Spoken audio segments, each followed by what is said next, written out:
Well, it is your time of the And month, it's not that Janice. time of the month. Oh, poor her. So, what did you do to Joff? How did you know I did something to him?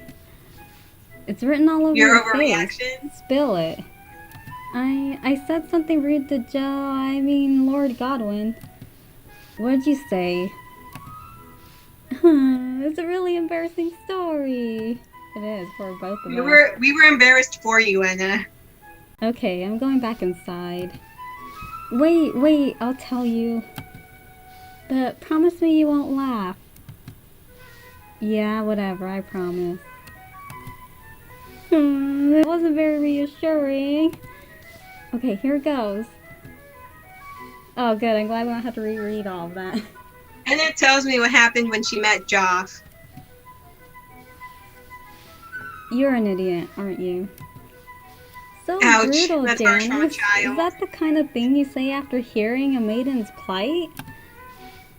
Couldn't you have just laughed or something? You made me promise not to laugh, remember? Oh, Janis is being mean again. You're an adult, Anna. You're an adult. Okay, keep going. Sorry. Oh gosh, what's going to happen to me? Is Lord Godwin going to punish me? What kind of punishment is he going to give me? I think he's just going to ignore you. I was gonna say, what kind of punishment could a lord give a civilian? Because she's like, what kind of punishment? I'm like, what kind of punishment could a lord give? Off with their head. That kind of punishment. Oh God, that would be an extreme reaction or an extreme punishment. I'm not going to be executed, am I? Oh my gosh, am I going to be executed? Am I? I'm going to be executed, aren't I? Janis, help. They're going to have me executed. I like how she's so confident that they're going to execute her. Yeah, it's impressive how she went from what's going to happen to me to I'm going to be executed in a matter of seconds. Calm down. Lords aren't kings, right? I don't think they can just order executions whenever they want. Besides, I doubt Joff even cares about what happened. Yeah. Really? He doesn't look like he cares. Are you sure? No. It's not like I can read his mind. Oh my gosh, I'm going to die. This girl is helpless. Don't worry, I won't let you die. I'll beat up anyone who tries to kill you, okay? Janis. Thank you. You're the best. Apparently she forgot that I can't even use magic. Just then, the door to the ward opens. Oh gosh, I hope Joff doesn't step out. Oh, look who it is. Oh, jeez. Okay. Oh, no. Mr. and Mrs. Sherwood escort Joff, Poe, and Commander to the gate. They have a little chat at the gate and shake each other's hands. As Joff exits the gate, he catches a quick glimpse of me and Enna before leaving with Poe and Commander. Oh, no. I think our eyes went for a second there. So? Oh, what, are you in love? Janis, my face is burning. What's happening to me? I like how she's asking the kid this. She should know this. Wow. I know, she's an adult and you're asking a child. Wow. Your face is really red. Seriously? What is this? What is this feeling? Is this that? Is this what you think that is? What I think it is? What I think. Oh gosh, is that Poe? Do it in Poe's voice. I can picture Poe saying that. Alright, I'll do it in Poe's voice, but it's probably gonna be, you know who it's probably gonna be? It's probably gonna be Janice's friend, but for you, I'll do question mark in Poe's voice. I thought you were love! Love! I thought you were saying it's probably Joff. I was like, that would have been awkward. It's love. You just love me. Love? Are you serious, Janis? I didn't say anything. You're right, it was her. It was Candela. Okay, now I'm gonna do it in Candela's voice since we actually know who it is. Okay. It's love, right? No, it can't be. I forgot what kind of voice I did for her, but I'm gonna just try this out. Love! That sounds kind of close to it. No, Janis, tell me it isn't love. Yeah, it couldn't be. Seeing Joff must have reminded you of your shameful meeting and made you blush because it was so embarrassing. Right, wait. What's with that overly realistic explanation? How old are you again? That's it. Starting tomorrow, I'm gonna start teaching you how to properly speak like a teenage girl. I don't think you should be giving that instruction. I know.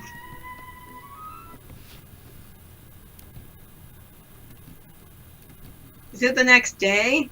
There's a bunch of dots. I know.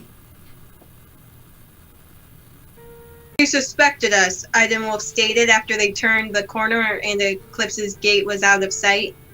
Shouldn't have come. This is your investigation, Johan Poe replied. Of course you had to be there. Don't worry, they won't back away from the deal. Or Godwin hadn't lost his cool. Oh. Go ahead. Joff reminded Aiden of some of the best mages he'd fought, the ones who'd never let their emotions show in battle. These were excellent fighters who knew to make every spell count. They could assess the situation so thoroughly that they would be able to instantly pinpoint the best route of attack right when Aiden least expected it. Johan, here. Joff said, handing a vial of clear blue liquid to the professor. Is this the sample Mr. Sherwood gave you? He asked as he slipped the potion into his pocket. We're gonna try and figure out who that was. Yes. I'll see what I can learn from it. By drinking it. Oh God, what if he drank and he just fell over? Like, I'm dead. In any case, the Sherwoods seemed like decent people. I didn't realize there were quotation marks around it, so I almost read it in my regular voice. We don't know that yet. Yes, you're right. What do you think, Woolf? Joff's right. It's too early to tell. At first glance, Colton and Oriel Sherwood were just a normal married couple who happened to run a madhouse. They say that sentence says it like it's normal. Like, oh, it's normal for a happy couple to be in charge of a madhouse. Just everyday life, just the perfect fit of job. Something bothers me about the madhouse, though. Well, it's labeled the madhouse, of course he would. What might that be? That'd be funny if you replied, Anna, the maid. Oh, yeah. Never saw the adult inmates. It's standard practice to keep inmates locked up, Johan explained. Some lunatics can be dangerous, but not the child inmates. That's what I was thinking. They let the children run freely over here and fight each other. I know, bully each other, bully the one who can't use magic. Maybe there's not adult inmates. Maybe, yeah, that no, could be weren't possible. they in two separate areas though, I was saying? Oh, yeah. Yeah. Oh, yeah, I think earlier in the game it's like, oh, there's two separate houses or something. Yeah. I guess the children are kept in one and the adults are kept in the other one. Yep, children are allowed to roam free, adults are stuck where they are. I know, it's like, how dangerous are the adults compared to the children? I know. Children aren't as much of a threat. I don't know, the way those bullies acted. I know, right? They're gonna grow up to be terrible adults. I guess that makes sense. Yet, Aiden couldn't shake away the feeling that something wasn't right. Maybe it revolved around the mana potions. Aiden knew the real reason the king ordered the investigation on Eclipse's mana potions wasn't because they were worried they were harmful, as the official report stated, but because the government suspected that whoever was supplying Eclipse with the potions might not be paying taxes for them.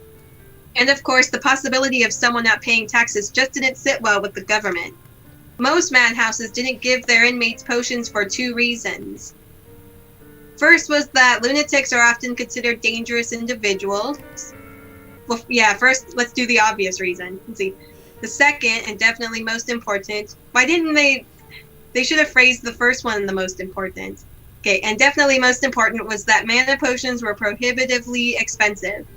How was Eclipse able to give their inmates potions regularly? How much do you think potions cost? Like 1,000 of whatever. $1,000. Like $1,000? Yeah. Or 1,000? Oh. How much do you That'd be think a they lot for cost? one geeky potion. Like, I was like thinking, oh, like $100 each or something. But it's like, how much they should list that in the game. They should put, this is how much a potion costs. See, I know. granted, I want to know how much Joff has, because if they're 1,000 a potion, he has to be loaded. or 100 a potion, he has to be loaded too. Yeah, that's true. Like, either way, you have to be a lord to buy a potion if it's really as expensive as they're insinuating in the sentences here. Let's see. Granted, Eclipse was an institution for the wealthy. Oh, I guess that explains what Eclipse is. And their admission fee was much higher than most other madhouses. But it wasn't high enough to offset the costs of mana potions. The conclusion was that Eclipse had somehow been able to get their hands on cheap potions, which meant that they were most definitely illegal. The government could have just asked Eclipse to disclose where the potions came from, of course, but they also knew that it wouldn't be difficult for Eclipse to cook up some elaborate scheme to cover up any shady business dealings they may be involved in. So something shady's going down. It's also why they couldn't just send the police with a warrant. So that's why they had to send Joff and the other two.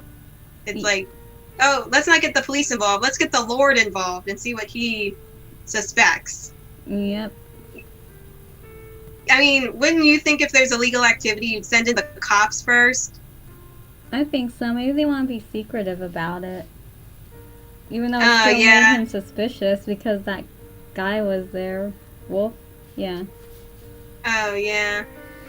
Everything already pointed to the potions being illegal, but they needed concrete evidence. I was just about to say that. Aren't they investigating, so they need evidence? Oh, yeah, they weren't just investigating there. They weren't there to arrest anybody. This is where Aiden, Joff, and Johan come in.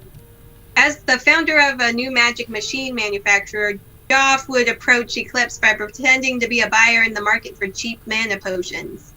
With his expertise in magical science, Johan would probably analyze the potions Joff received from Eclipse and try to figure out where it came from. Aiden was in charge of the whole investigation. But it was the official reason that made him uneasy. Was it a coincidence that the owners of a madhouse were involved in an illegal mana potion trade? Or is it that really just too convenient? What if the madhouse was actually a facade for something more sinister? Lunatics, after all, were social outcasts. If one were to randomly disappear one day, nobody would bat an eye. That made them perfect subjects for... Aiden didn't even want to think about it. He sincerely hoped it really was something as simple as tax evasion, but if his many years in the force had taught Aiden Woolf anything, it was that things that didn't feel right usually weren't.